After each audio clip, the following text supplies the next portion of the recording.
Welcome back to the Tesla Swap Supra project. This is part 5. In today's video we will be installing the front two boxes and the mid box.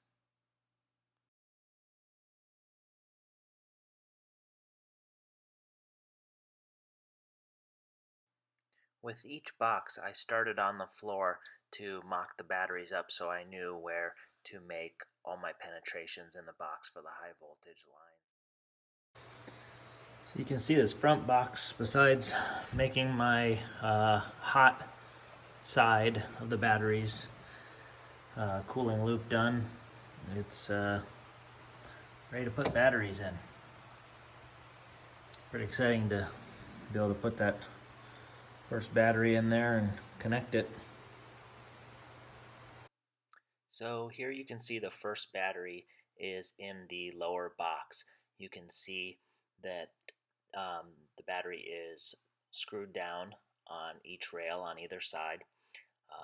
The coolant comes in from the radiator on the bottom right hand side through a cable gland, through a manifold, and then it runs in the small hose 3/8 into the battery, which has a ribbon that runs through the batteries where the coolant flows through around all the batteries, back out the right side and into the manifold, and then back out of the box via the cable gland.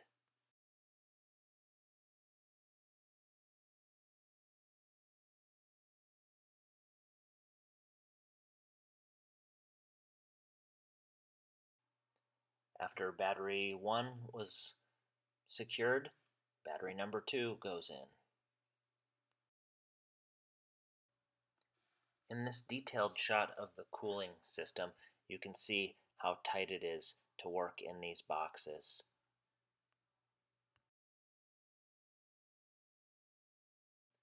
Here you can see the high voltage side of things. At the top you can see the orange wire coming into the box via the cable gland. That is my most negative. That's the negative side of battery number 1. That's connected to the back of the car where the maintenance switch is. And then you have, going from the positive of battery 1, the straight orange line running kind of from the bottom to the top.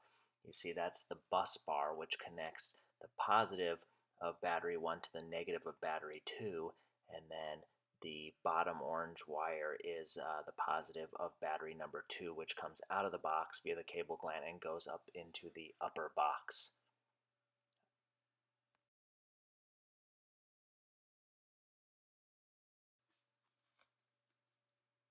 This box is now all completed and ready to be sealed up and moving on to the upper box.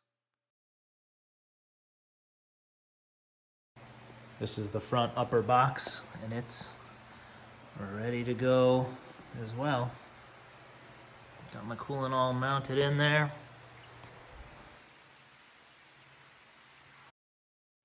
Front upper box is now mounted in and ready to receive the batteries. Here you see the leak detector, which I have mounted in every battery box. So here we have our upper box. The lower box is kind of tough to see, but it's down there. It has 2 batteries. Those are kind of the starting batteries, the most negative. And you can see that's from the lower battery. It runs up here into this upper box and hits this one. This is battery basically number 3. And we'll go 4, 5, and then we'll run from the top of number 5 here on the positive over to the negative on battery 6. That'll be 7, and number 8 goes right here. These sides are removable. It's pretty important, or the rails I should say. These batteries fit in here super tight, and you can see that the mounting point is that they mount on is very small. It's a very small tab, that plastic piece there. And the batteries have a plastic tray on them. And when you put these in here, if they're nice and snug like they should be to keep them from moving around, you can't get the battery out. So the way my fabricator solve that is to make the rails removable. So it also makes them getting in a lot easier. It's super hard to put these in here past the rails, putting them in at an angle. So I take these rails off, put the bottom battery in, and then I secure it, and then I install the next rail and work my way up.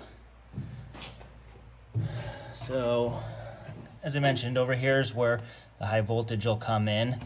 It'll end at this battery on this stack and go over and hit this side and work its way up, and then the last one for this box will be right here, and it will go out through this hole and run to the back for the next battery box. Here are the harnesses for the cell tap wires that I made. These are a mil-spec plug from ProSource Wire. And here's the other one for each side. So one plugs in here, and one plugs in over there for each group of 3 batteries. Make removing this box a lot easier if I have to do it. Over here is going to be the coolant side. These are just sitting in here now to show you how tight this is. This is a 31-inch box. So if anybody tells you, oh, you can do a 30-inch box or a 29, yeah, you can. But this is how much room you have to work with here. I still need to connect the bus bars on this side. So it's going to tighten up over here. Before I forget, this is a water sensor. And then I'll show you once this is all connected, but this is how much room you have on the cooling side to hook up all the hoses. So it gets super tight. I really wouldn't recommend anything smaller than a 31-inch box. It's gonna be so tight to work in there. I have 2 boxes that are 29-inch boxes in the middle and the back that I have not started yet, and they're gonna be a nightmare trying to wire the high voltage and the BMS stuff and the coolant in there. Actually, I might have to move the coolant stuff out of the box to give myself enough room to be able to connect this stuff. But just wanted to show you a little bit on the batteries here. They do touch each other as they're stacked, but as you can see, the weight is not sitting on these. I don't know if they're designed to stack, so I wanted them to be suspended kind of on their own weight. So they are suspended on this piece and over here.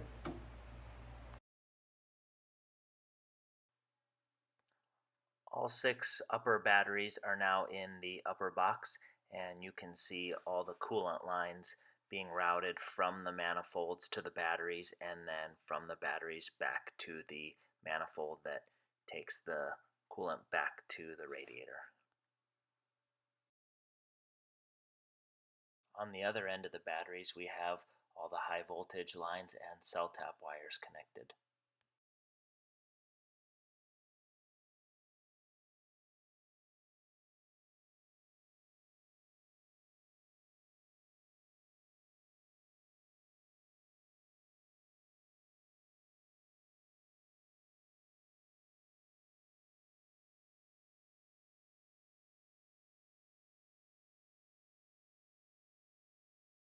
It almost looks like it belongs in there.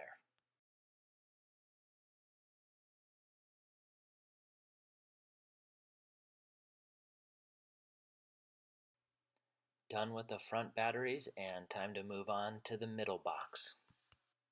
Again, I started on the floor mocking up the battery box so I knew where to make all the penetrations for the high voltage lines, the cell tap wires, and the cooling lines.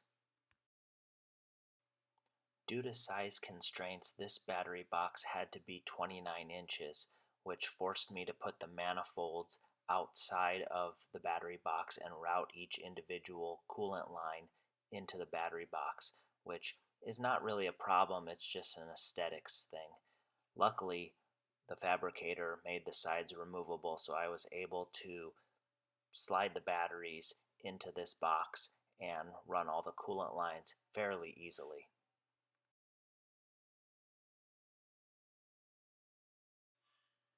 Here you can see all the coolant lines coming in from the manifolds mounted underneath the box and hitting each individual battery.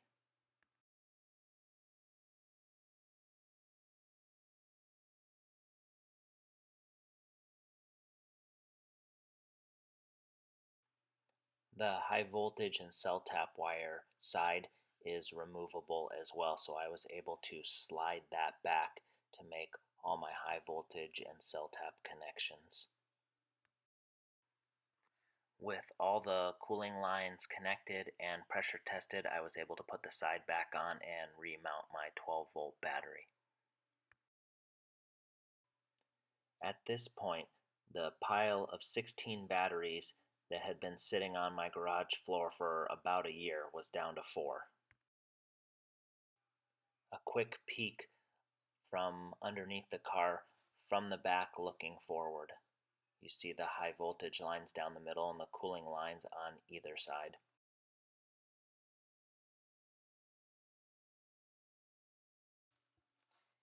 Here you can see the high voltage lines and the coolant lines on the front two battery boxes. And running back to the middle box, the high voltage line on the right is the most negative, which runs back to the maintenance switch. The one on the left runs to the mid box and goes up in this cable gland here. The other cable gland will come out and hit the rear box. These are the coolant lines. After months of trying to find some suspension that would work, I ordered these coilovers because they were inexpensive, and I'm going to throw them on the car and see what they do and go from there. It felt really good to finally get some wheels on this car, even though they're temporary.